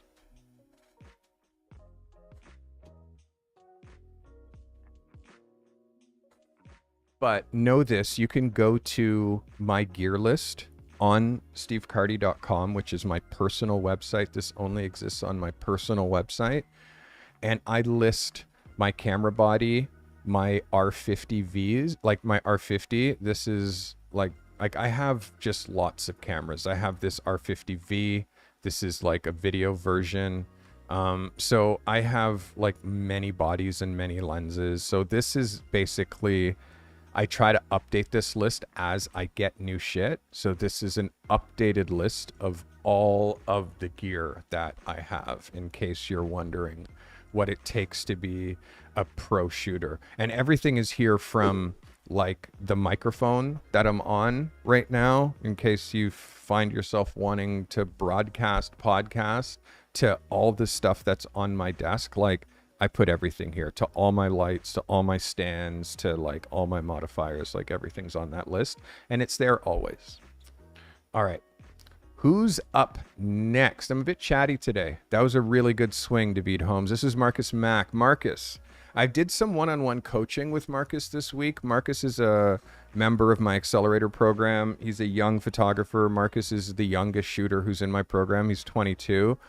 And I'm really helping Marcus like push and grow confidence and create discomfort for himself, because he lives at home, he's got great parents, like, so I'm trying to like, you know, he has an R3, this guy's got everything he needs, and it's like, because of that, Marcus isn't moving as fast as he could be moving. So I did some one-on-one time with Marcus this week, and I think it really helped. So Marcus says this is a photo shoot with a personal trainer in her environment. I have natural light coming in from the garage door. I used one light off to the left to add a highlight. ISO 200, 50 millimeter, f4 at a 60th of a second, shot with the Canon R3. This is Mr. Marcus Mack. Marcus, this hits. This is a yes. Like, this is a yes. This hits. Look at this as a cover. It hits. She's a little high up in the horizon up here. You can see how we have extra space down here for me. Just push her down. Just give the art director a little bit more space as far as up here. I'm going to hide that. I'm going to show you this as an 8x10. Also, Marcus, I think your camera might be set for 16:9. So make sure that your camera is set for 2:3 instead of 16:9, because you can see my frame here and my overlay here are set perfect for like what pictures look like, and this one is too thin. So I'm telling you right now, while you're watching, go to your camera, get your camera, and change the ratio from 16:9 to 2:3. And don't turn it off of 2:3. There's no reason why it should ever be on 16:9. Okay. But this is a really good swing. The natural light is great and the highlight is great. The highlight that you have coming in here that you see pushing in on her arms. Body language, again, maybe hands on the hips. The hands on the thighs like that are a little odd, and the toe a little odd. You got to watch also what she's doing with her mouth.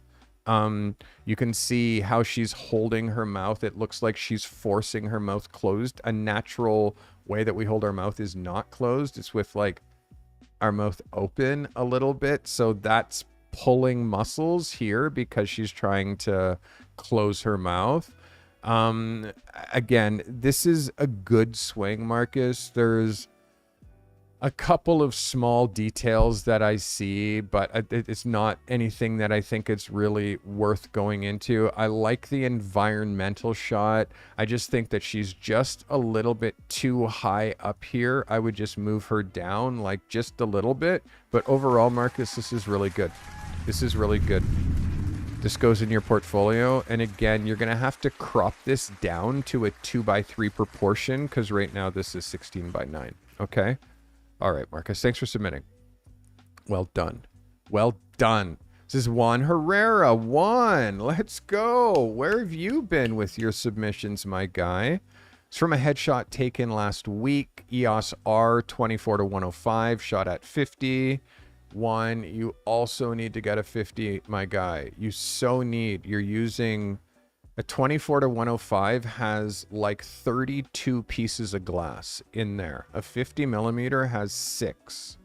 So in you using this super over, like, it's just like 50. You need a 50. You are a fashion photographer. You need a 50. You need a 50. You need a 50. I'm going to start saying that every time you submit until you get one. ISO 100, 1/25th of a second, f6.3, shot with a single strobe and a white reflector. This is Juan Herrera. Juan, let's get it on. And again, Juan, this is why, like, your stuff is tight. Your stuff is tight. Her hair is a little sloppy, bro. Like, you can see what's going on in here is a little sloppy, and what's going on over here is a little sloppy. Like, she needs a zhuzh right in here. But good eye contact, really good light. Let's just look at this a little bit closer.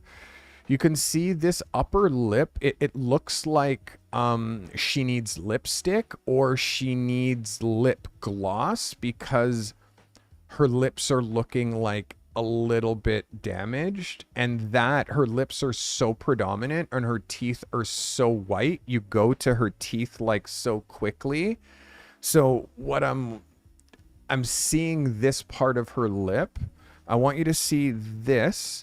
And when you see here, do you notice you see the white in her lip right here? Yes or yes, right? Which then makes that upper lip look a little bit odd. Your top light, because this is her face, blah, blah, blah. This is your camera position, right? With your tripod, you're shooting that way. Your light is too high. Your light is too high. And also her head angle is too down. She's pulling her chin in, which is putting the distance of this nose shadow over top of her lip. And you remember this is the marker as to how, like, there's not much distance here because you have her like turning her face over that way. It gets too down, and then because she's smiling so hard, it's lowering the distance between here and here. And then because your light is so high, it's actually your nose shadow is touching her upper lip, which is like, it's not supposed to go any further than halfway. Up here, you can see that light is, I mean, it's more this hair that's blocking this eye, but that light is okay here. But I just feel like it's her head angle. She's kind of pulling in and pushing down, which is making that distance between the tip of her chin and her neck look shorter. So I'm just seeing this, the white lip, which perhaps you can pink that up a little bit in retouching, and the chin pullback that I'm seeing the most, and the hair, like small things. But look at this as a cover. Look at this as an 8x10. It kind of works as an 8x10. Make sure the breasticles are like even. You can see it looks like, oops, so many buttons, man. Jesus. You can see how like this looks a little bigger than this. So she might have to do like a little bit of an adjustment to make that sort of a little bit even. But other than all of those things that I said, one, your exposure, like exposure 100%, focus 100%, eye contact, like the smile, even the background, the color combination, what she's wearing, like all of that stuff is yes. What I want you to obsess over is make sure that the hair is just really, really tight. That's something that you can't really fix in post.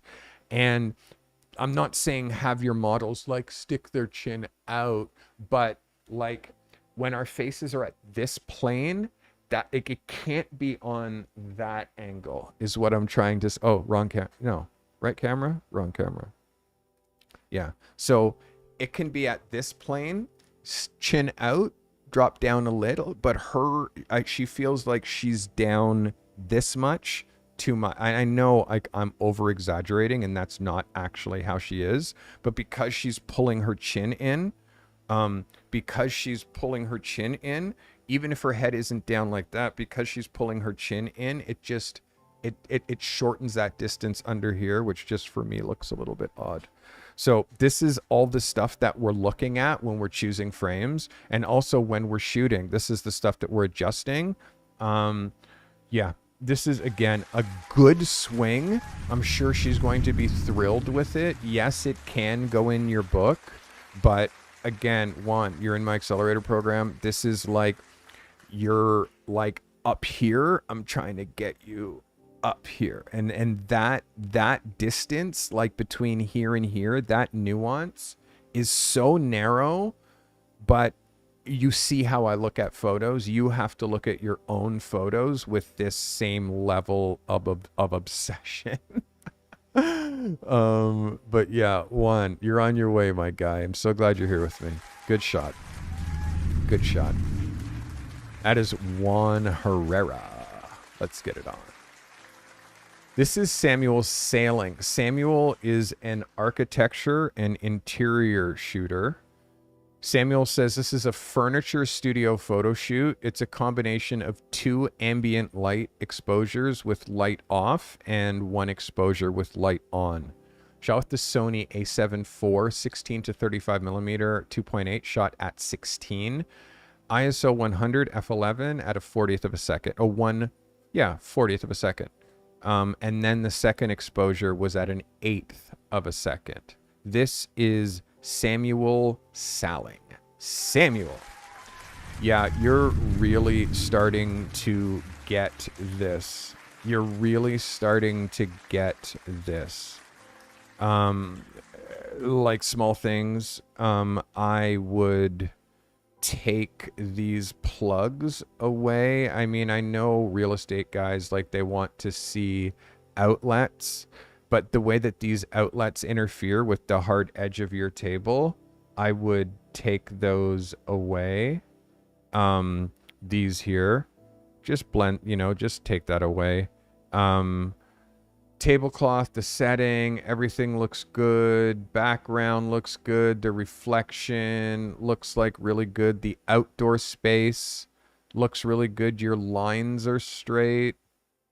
Yeah, this is like a textured paint in the background. Okay. Yes, the chair placement. Like, this is a yes, man. Like, again, you just watch how close your chair legs are to the front and the bottom of that frame, Samuel.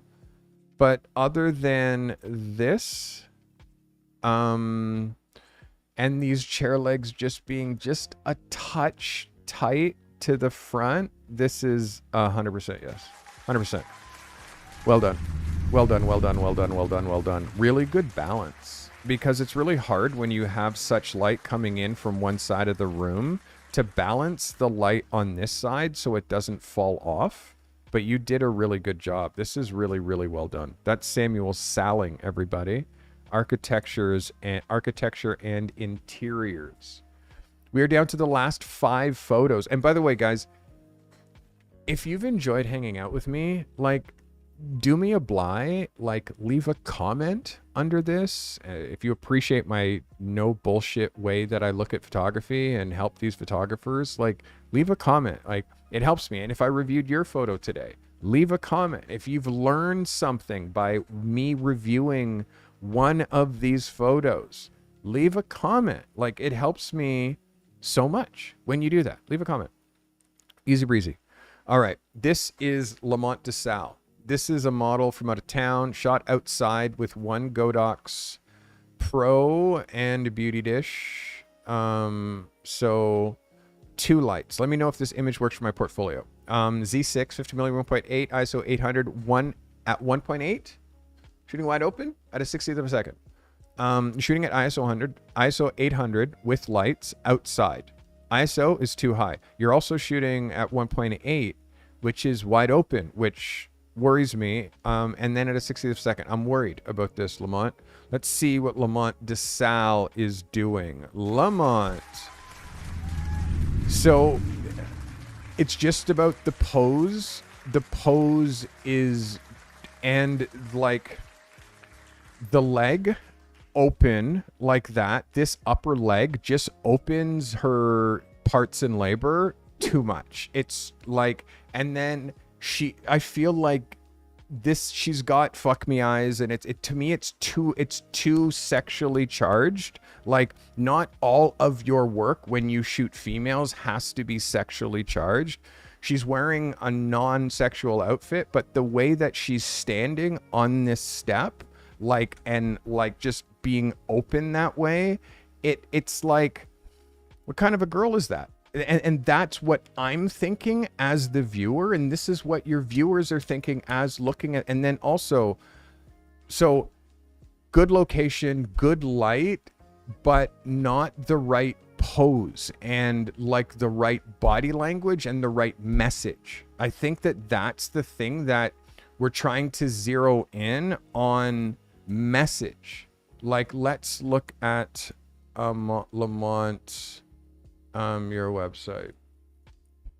So if you're looking at the rest of your work, like, this lady is also looking at your portfolio.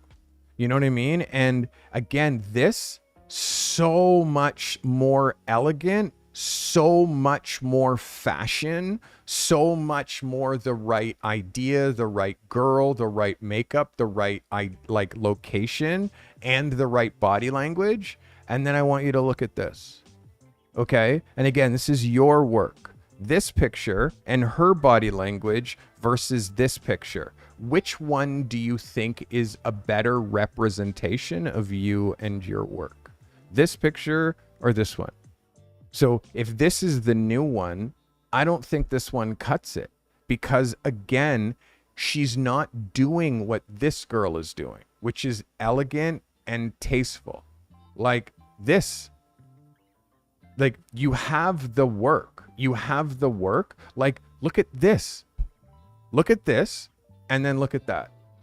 So again, like, I don't know why some things, like, they don't need to be sexually charged. They don't need to be. It's beautiful enough on its own.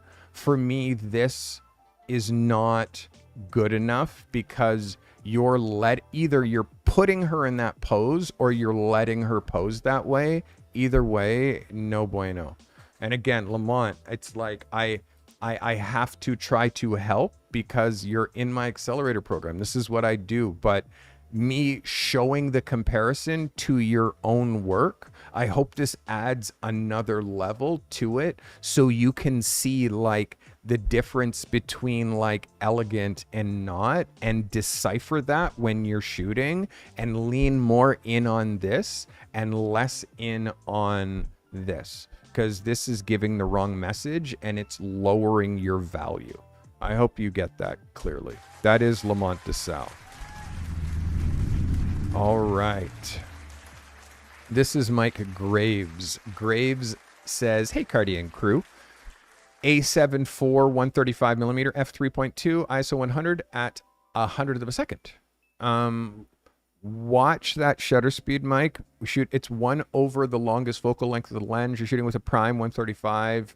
You got to be shooting at like a 1/50th of a second. Try to get that shutter speed up, because with that 135, it's top heavy. It gets a little trickier. Let's have a look. Let's have a look at Mr. Mike Graves. Mike, thanks for submitting. Mike, this hits. And again, it's like you were probably propped on an edge or something, because it's really tack sharp. Double page wise, this is a yes, bro. Yes. I'll say it again. Yes, Mike, this hits. This is unequivocally an 11. This is unequivocally an 11. This, yes, you get it. It's got great leading line. Like my eye goes up the coast. My eye also comes here. Because you have this canoe here, but also this canoe here, my eye goes from here, then to this one, then into this water. And then I'm wondering, does he go that way or does he end up going down? Like the way that you framed this, and you've also left a nice pocket here for the article. You've left a nice pocket here for the article to go, and you've left a nice pocket up here for my headline. So as an art director, I love you. As an art director, as a magazine editor, I love you, because this guy gets it. This guy gets it and knows how to shoot for a spread. This is like, yes, Mike. Yes. That's an 11 for me, Mr. Graves. Yes. Like, perfect. Like, really good work. Just to show you a little focus detail of this image, like, really strong. Really strong, Mike. Congratulations, buddy. That's Mike Graves, everybody. This is Allison Dilla. Allison says, not yet gritty, but setting a new standard for myself. Shot with the Sony A7R3, 50mm 1.4, 50mm 1.4, ISO 100, f8 at 1/250th of a second. Shot with 2 strobes on background, 1 strobe on subject. This is Miss Allison Diller. Allison, look at you doing a perfect white. Look at you. Okay, let's get into this. Focus. That's the issue. Focus. As you can see, his ears are in focus. His eyes are not in focus. His ears back here are in focus. His nose, his cheeks, his forehead, his face is not in focus. So what you've done here is you've gone closer than your minimum focus distance. So what lens did you shoot this with? You shot this with a 50, and then with your 50 millimeter, it's 3 feet. So what you did was you went in to try to shoot him, the camera grabbed his ear and then shot the picture, or you locked in on his eye and then you reframed it and pushed him out of focus. So either way, light, yes. Shooting a headshot like this with the 50, you see how it looks kind of wide angle because you're shooting full frame with the 50. Headshots like this, I shoot with an 85 because compression. They just look better. It's why we don't shoot headshots with wide angle, because it's distortion, right? So yes, light, yes. Focus and lens selection, I would go 85 millimeter for this crop. I shoot 50 when I'm shooting like half length or full length. 50, perfect frame reference. This close, I switch to an 85 and then shoot an 85. And then when I get really close, I switch to 100 millimeter macro. So out of focus means that I can't give this picture accolades, but this is a push. The light is spot on, Ali. The light is spot on. The obviously centering between here and blah, blah, blah. Like you'll work on that the next round. Him wearing the tie and blah, blah, blah. Show me him in a t-shirt, you know, like, but again, that's his own personal styling, blah, blah, blah. Close, Ali, but show me this picture tack focus, we are looking for between the color and the white of the dominant eye, meaning the one closest. If he's like this and they're both on the same plane, then it's focus on the light, the one that's lit, not the shadow side. All right. That's what I want to see from you on either Thursday or Tuesday. Thank you. Appreciate you. That is Allison Diller. Well done, Allison. All right. And again, it's like, that's a level up.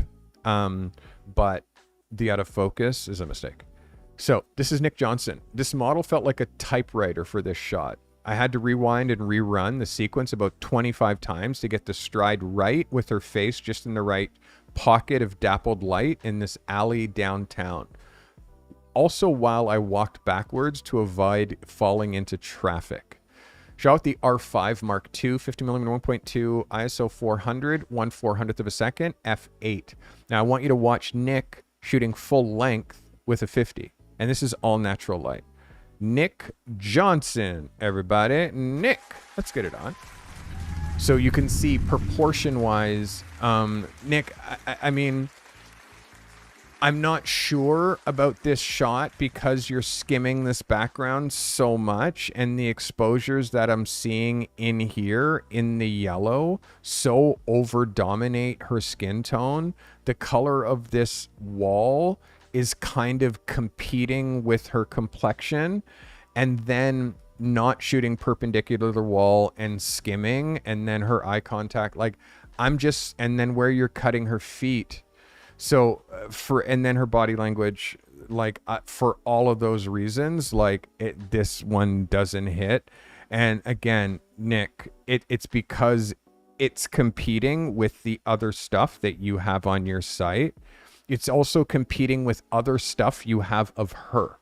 So this picture of her versus, it's like, well, it's no comparison. It's obviously this one, right? And then when we look at other dynamic body movement shots, like look at this picture versus like she's awkward. She's awkward in her ways, and she's awkward with where she's projecting. She's not sure. And the frame, like, it's just not at your level.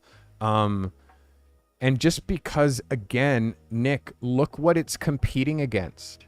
Look what this is competing against. And I'm sorry, this just hits way harder than this does. So when it comes to like girls on the street, look at the way that you use this background versus that, like this one hits harder. So and then again, another shot of this girl, this hits harder, better body language, better dynamic, better eye contact than this one. So for me, this one is not like, it's just, I don't think that it's good enough, bro. I have to just be honest.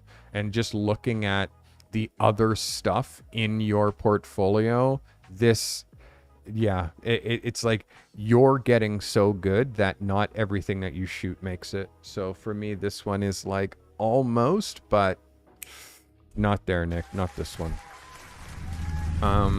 Yeah, I'd like to see what else you did with this outfit, but I've seen lots from this outfit and lots from this girl. Show me another girl. Show me something else. All right. So our last photo. This is Grand Wrath. Gran says, creating movement to add more dynamic angles to this watch. I used a long exposure to create the red dials at exposure start, and then whipped the LED around the back of the watch before the flash at the end. Gave the watch a small bump during exposure to offset the face from the LED's red dials. Lots of retouching from scratched glass, but happy with the result. Sony A7R3, 70mm 2.8 macro, ISO 100, 1.5 seconds at f19. This is Garan Wrath. Garan, wow, my guy. This is a vibe. And again, a new shot to your portfolio. This hits quite hard, Garan. This hits quite hard. I also saw it in the profile on Production Paradise. Let's just dial up that Production Paradise Garan. Look, switch to tab. Nope, that's not it. That's not it. Production Paradise. Watch and jewelry photography. So they've just done a profile on Garan Rath. They did a profile on some watches and jewelry photographers. They have Garan Rath here in the top row. I'm so proud of my guy, because you understand, like, I've been coaching this guy for a year, and seeing him now being profiled like this with like such high end photographers. So this is the story that they did on Garan, which is brilliant. And of course, a little bit of a write-up on him at the end, and then links to his website, share links. So Garan, congratulations, by the way, on that Production Paradise profile. Hand-picked him, which is amazing. Garan, this hits. It hits. It's really got strong focus. For me, the thing that this is really strong in is idea and concept. This is a concept picture, multiple exposure, multiple layers, multiple different like shutter speed times to give you this like multiple dimensional matrix style watch image that works well on a cover. Let's look at it as an 8x10, and you can see as an 8x10, we kind of have to isolate in a little bit on like, what do we choose? Do we show the top of the watch more? Do we pull down to see like this? I mean, again, I don't think it takes away from the overall impact of the piece. This hits incredibly hard, G. This is an 11 for me. Difficult pictures. Pictures that are impossible to imitate become your showpieces in your portfolio. So this is a fantastic image. All right, guys, let's get into photos of the week, because that is what I want to do. I want to celebrate the best of the day. I want to celebrate the best of the day. And then, of course, we're going to talk about Breaking Barriers, which is due August the 7th. And then, of course, 2 weeks from now on August 14th, excuse me, I have an assignment then. So I would like to talk to you about that one. But first, let's get into photos of the week, starting with this guy. Photo of the week, Mr. Kyle Gagne. Kyle, what a absolute killer picture, my guy, killer. Brings me great joy to give you this Photo of the Week award for this photo of field notes. Very good shot. That's Kyle Gagne. Crazy killer. Our next Photo of the Week goes to this guy. His name, Gerard Danso. Gerard, congratulations, my guy. That's a Photo of the Week. That's Carty approved. Congratulations, Mr. Danso. Let's get it on. All right, Gerard Danso. Photos of the week we are looking for. Photos of the week we are looking for. This photographer. Photo of the week to this one, Mr. Jean-Laurie Beaumont. Jean-Laurie, congratulations. John Laurie Beaumont. I'm wanting to make the whole name French. Congratulations. It's a great capture. Photo of the week. All right. Photo of the week. Again, new shooter. I am giving love to this photographer, Mr. Marcus Mokinski. Marcus, again, I'm breaking your balls, but this is a strong capture. I'm just trying to nudge you. I hope today you felt was a nudge, but not an offensive one. Well done. All right. Next shooter on The Price is Right. Oof, this photographer right here. First submission, first photo of the week. It goes to Sadiqa Francis. Sadiqa. Let's get it on. Photo of the week. Well done. Proud of you. Like, out of nowhere. Out of nowhere. Congratulations. That's a photo of the week. Well done. So crazy. This photographer, photo of the week. Easy breezy for this guy. Very proud of you. This is David Holmes. David, that is a photo of the week, my guy. Congratulations. Very proud of you. You've come a long way. Keep this momentum. You got guanin. All right. That's David Holmes. Congratulations, David. Photo of the week for this guy. This is Marcus Mack. Marcus, congratulations. My youngest shooter. He's 22, almost 23 years old. This is Marcus Mack. Congratulations, Marcus. Photo of the week. Well done. All right. The photos of the week, they keep on coming. This guy, again, it was hard on this picture, but it hits. This is Juan Herrera. Juan. Again, remember, like, now that I pointed out those things to you in this picture, you can't unsee them. I'm trying to help you see them while you're shooting it, so you're not trapped like you are here. So Juan Herrera, everybody. Well done, Juan. Next shooter, this guy, Mr. Samuel Salling. Samuel, your consistency, my guy, has been mental over the last weeks. Keep it coming. Keep it coming. Keep it coming. Keep it coming. You want to see consistency? Look at that. Double page spread. Well done. This is Samuel Salling. Photos of the week. Photos of the week. Photos of the week. Photos of the week for this guy. Another photo of the week. This is Mr. Mike Graves. Mike, that is a photo of the week. Congratulations, Graves. Well done. Congratulations, Mr. Mike Graves. Photo of the week. Well done. Photo of the week. Photo of the week. Photo of the week. Photo of the week. Last one of the day goes to this guy. His name, Mr. Garan Rath. Garan, photo of the week. Very, very, very, very well done. All right, we do have a couple best in shows. This is best in show means no fixes, no comments, just killer. All killer, no filler is what we're talking about when it comes to best in show. Soon as I saw this picture, not only did I know it was a photo of the week, I knew it was a portfolio image. I also knew this was best in show. Ladies and gentlemen, our first best in show goes to Kyle Gagne. Kyle, my word, dude, you're so good.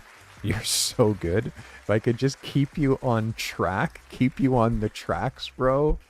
And again, this guy's a full-time engineer, making six figures. Like, doesn't need to be a photographer, but he's just so fucking good. Trying to help him. Trying to help him. Okay, that's our first best in show. First best in show. Our second best in show goes to this guy. Gonna be surprised. This is David Holmes. David, best in show, my guy. Very, very, very proud of you. Very proud of you. That is David Holmes. I see you, my guy. All right. Best in show. And again, we are talking no fixes. 11s, truly, in the sense of the word that these photos will get you work. That's a best in show. Best in show goes to Samuel Salling. Samuel, yeah. Well done, my guy.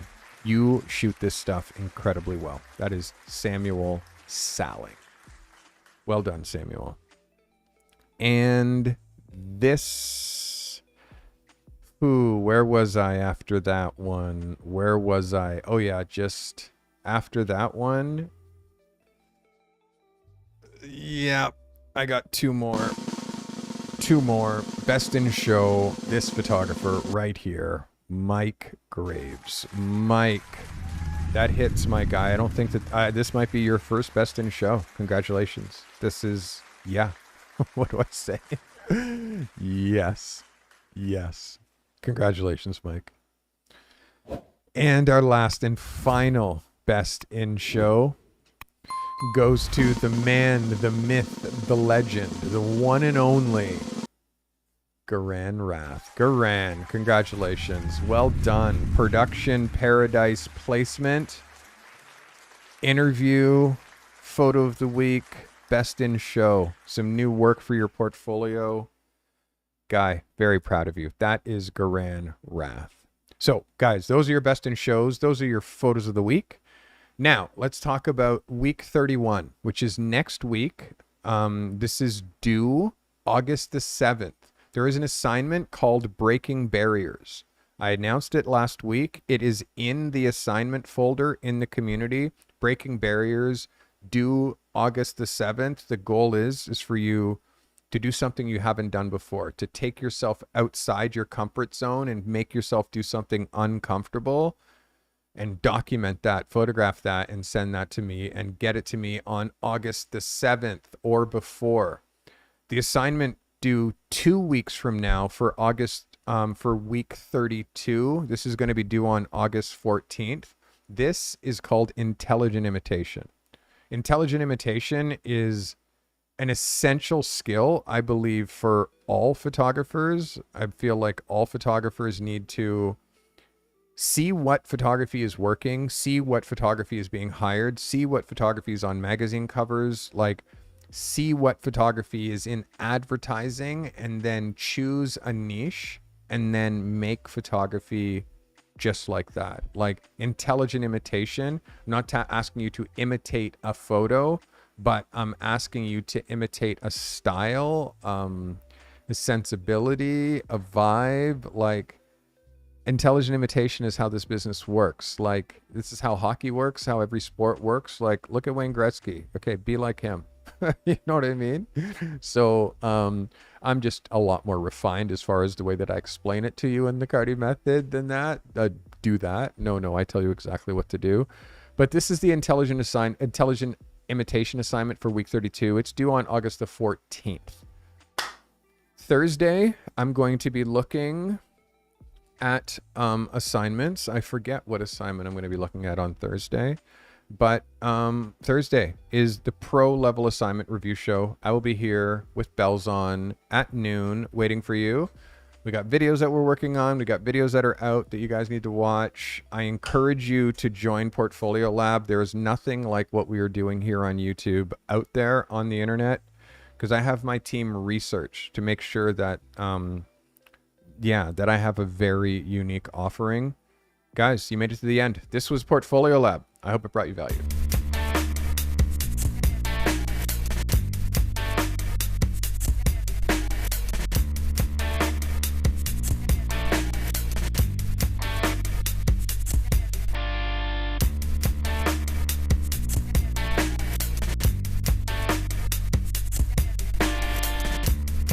If you're interested in my Professional Photographers Accelerator that starts on September the 28th, please get yourself on the wait list.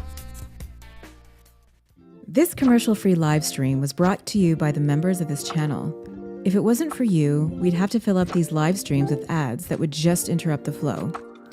The members of this channel make commercial-free content during these live streams possible. Consider becoming a member for $5 a month today to gain access to secret live streams, live chats, and to show your support with that crown badge next to your name.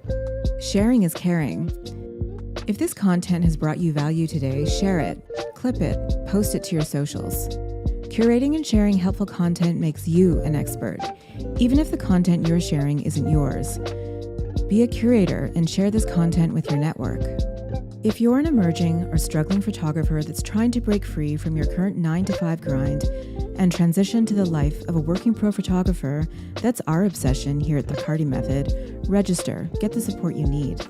If you're alone and struggling at this craft, make sure you join the Carty Method community.